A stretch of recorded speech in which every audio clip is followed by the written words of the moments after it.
Whenever I pick up something, it seems like my hands always want to be busy.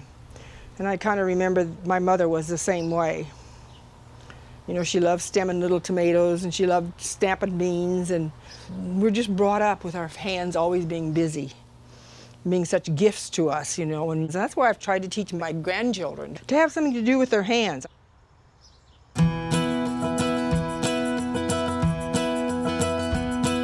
I'm almost going to be 81. I started in Kansas, went to nurses training in Providence Hospital in Kansas City, Kansas. Met Vern in Kansas at a wedding dance. We got married a year later, and he got a job with John Deere as a mechanical engineer. We pulled a trailer all the way from Indiana, a 2-bedroom trailer, and we parked it in a park in Des Moines. And then when the third baby was on the way, Vern said, we're getting a house. So this was one of the first new houses in Granger in 1956. Mom and Dad didn't have much. They were farmers. Mom never worked outside the home. She was a very strong woman, and I really inherited a lot of that. We raised 9 children here. That's what comes first in your life, is your children. That's where you set your priorities. My philosophy on keeping a house is you gotta enjoy your home. Keep it clean, but not too clean. I like to have it look lived in.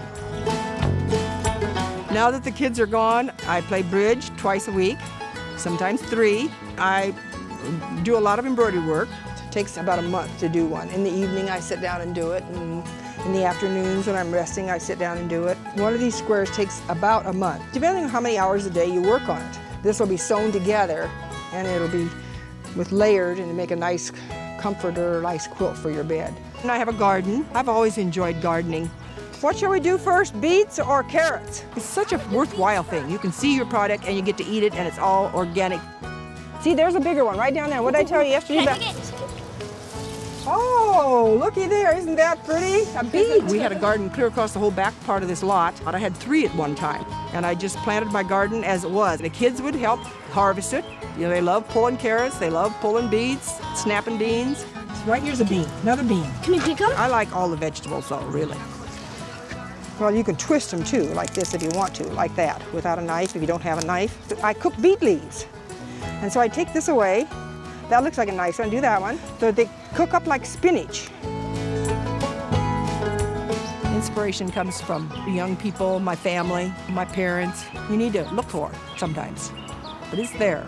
You just don't say, I can't. That's not in my vocabulary. We don't like that word, can't do something. I think attitude is the most important thing you can have. Keep life down to earth and real.